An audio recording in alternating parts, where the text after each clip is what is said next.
friends, hello! In this video we'll show you the Ukrainian car ZAZ-1102 Tavria in a completely changed appearance. Do you like this tuning? Write your answers under the video. 3-door 4-wheel, front-wheel drive ZAZ-1102 Tavria was produced since 1988 and was the cheapest available car among those of similar design, offered to consumers around this time by VAZ and AZLK factories. In contrast to previous generations of Zaporozhets, the car had a front-wheel drive, a transversely located water-cooled engine and a hatchback-type body. Inside the car you can see the abundance of plastic hole-molded elements of the interior: the ceiling, door panels, luggage compartment panels.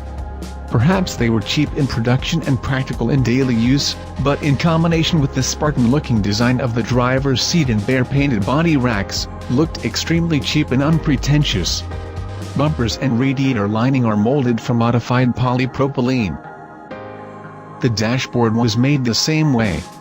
Spare wheel placement was done in a quite interesting way. It was located like a hat, on a round convex cup mount shock absorber front suspension type McPherson. Subscribe to the channel, click on the bell. See you next time.